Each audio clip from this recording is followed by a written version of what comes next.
Una vez sofocada la Revolución de Mayo, con la caída del morenismo, la oligarquía porteña y ganadera se adueña de la renta nacional apoderándose de la aduana, al mismo tiempo que se niega a acceder la centralidad política de la ciudad metrópoli. Atrás había quedado la iniciativa productiva del plan de operaciones y la organización de la nación latinoamericana, con el saavedrismo y más profundamente con la continuidad rivadaviana. La América del Sur se ubicaba en el tablero de la política británica con una actitud lisa y llana de sometimiento ante la dominación imperial. Exportadores, comerciantes y hacendados fijarán una alianza con Inglaterra, cuya asociación se constituirá como la base de un nuevo colonialismo, solo que esta vez será en desmedro del interior. Con la caída de la Revolución Ibérica, América pierde el sentido de unidad continental de la vieja España del Nuevo Mundo, y las oligarquías vernáculas tomarán ventaja en el proceso de independencia que se abre obligatoriamente por el regreso de la monarquía española al trono. El librecambismo comienza a expandirse y se impone para terminar suplantando el ideario de la soberanía popular, entronizando al dios comercio por sobre la organización nacional. Las clases oligárquicas tomarán el control de sus economías. En el Río de la Plata será la élite porteña y los ganaderos. En 1812 el gobierno de Buenos Aires dictó un decreto declarando libre de derechos la exportación de carnes. Simultáneamente fijaba un impuesto del 20% a la que se consumiese en el mercado interno. Hasta ese momento el gauchaje era dueño y señor de nuestras pampas. Las 7 vacas de la conquista se habían multiplicado de tal manera entre pastos y lluvias que todo el territorio se había convertido en un bar de cueros.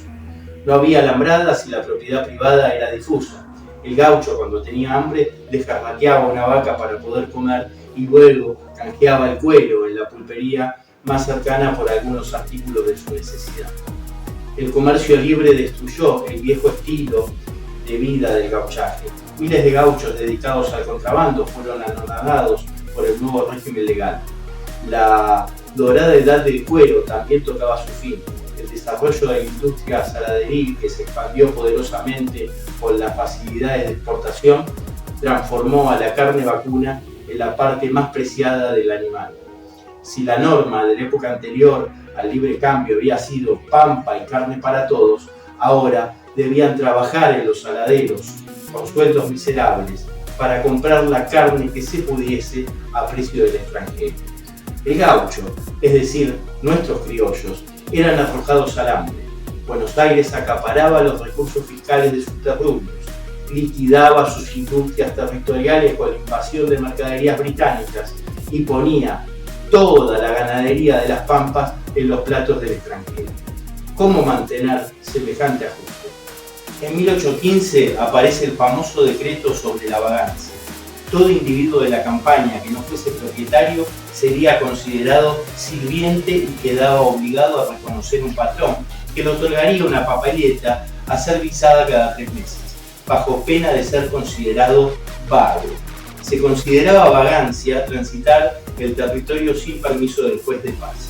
Como es de suponer, dicho juez era un agente de los ganaderos propiciadores de la monstruosa ley.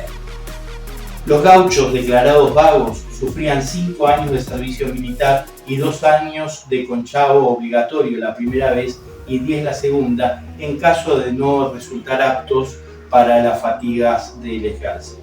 Este decreto preparó la consolidación económica y política de la oligarquía bonaerense.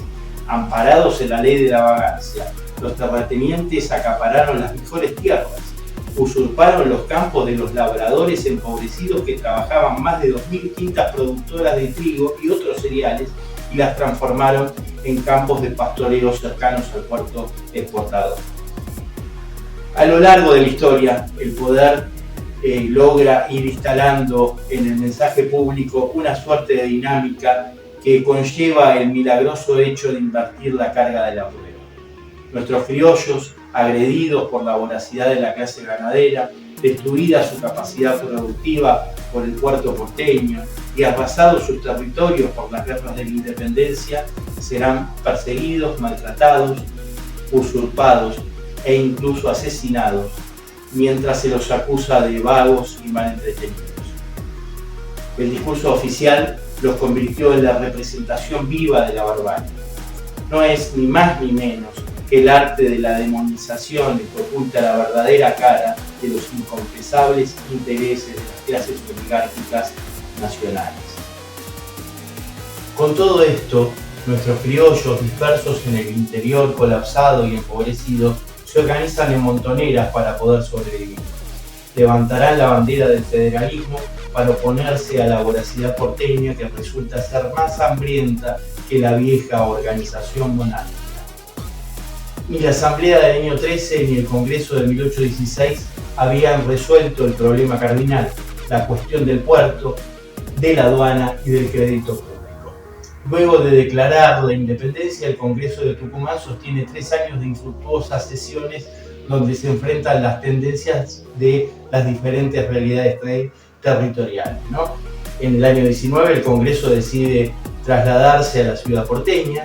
Esto obedecía a la finalidad de los ganaderos bonaerenses y de la burguesía comercial porteña de obtener una influencia decisiva en sus resoluciones. Se trata de marcar con el sello de sus privilegios el espíritu y la letra de la futura Constitución. La Constitución del 19 avivará la llama definitiva de la crisis del año 20, que ya estaba encendida desde la caída de Moreno.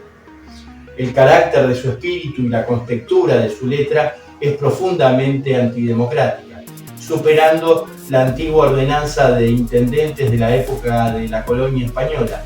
Dejaba en manos de los directores supremos del Estado, radicados en Buenos Aires, una suma de poderes todavía mayor que la que detentaban los virreyes imperiales. Basta decir que los cabildos del interior carecían de facultades para designar las autoridades provinciales. Si este era el rango político de la Constitución unitaria, su fundamento económico no hacía más que reafirmar la injusta exigencia de la ciudad de Buenos Aires y de los comerciantes y hacendados en ella radicados de mantener en sus manos exclusivas el control del puerto único, es decir, las palancas fundamentales de la renta perteneciente a todo el pueblo argentino. La provincia metrópoli había naturalizado el hecho de haberse adueñado del país. Lo veía como un derecho adquirido y al mismo tiempo irrenunciable. La Gaceta de Buenos Aires, publicada el 15 de diciembre de 1819, comunica lo siguiente: los federalistas quieren no solo que Buenos Aires no sea la capital, sino que, como perteneciente a todos los pueblos, divida con ellos el armamento, los derechos de aduana y demás rentas generales. En una palabra, que se establezca una igualdad física entre Buenos Aires y las demás provincias, corrigiendo los consejos de la naturaleza que nos han dado un puerto y unos campos, un clima y otras circunstancias que la han hecho físicamente superior a otros pueblos y a la que por las leyes inmutables del orden del universo está afectada cierta importancia moral de un cierto rango. Es increíble, ¿no?, la argumentación planteada, ¿no? Una cosa que llama poderosamente la atención, este espíritu de grandeza y de superioridad que tiene Buenos Aires por sobre todo el país, ¿no? La nueva Constitución engendraba la barbarie de Buenos Aires sobre el país. Se proyectaban así las sombras de la guerra civil. Los despojados se organizarán en montoneras y nacerán los caudillos. Se fijarán aduanas interiores para proteger las industrias de tierra adentro, mientras que la ciudad de Metrópolis buscaba la forma de separarse del territorio. Con la sanción de la nueva Constitución se suplanta a Pueyrredón y será nombrado director supremo el general Rondó. Su ministro de guerra, el doctor Tagle, decidió utilizar las fuerzas del ejército sanmartiniano, principalmente radicadas en Cuyo, y el ejército del norte, dirigido por Belgrano, con el objeto de aplastar el levantamiento de los montoneros sublevados con la nueva embestida porteña. San Martín, que se carteaba en secreto con los caudillos de las provincias, se niega rotundamente a desenvainar su espada en nuestras guerras civiles. La reacción de Tagle es removerlo del ejército libertador para colocar en su lugar al general Balcarce. Es entonces cuando una partida de montoneros santafesinos pertenecientes a las fuerzas de Estanislao López intercepta y apresa a Balcarce. Es así como San Martín pudo continuar su campaña libertadora, salvando de este modo su ejército, sustrayéndolo del despotismo porteño. Una vez más, invirtiendo la carga de la prueba, los periódicos porteños acusarán a San Martín de haberse robado un ejército. Belgrano, por su parte, acató la orden del director. Débil, bondadoso, más intelectual que soldado, este abogado que la revolución hizo general y que dio al país las grandes victorias de Tucumán y Salta, que carecía de camisas y hasta de comer algunos días, ya estaba enfermo de muerte.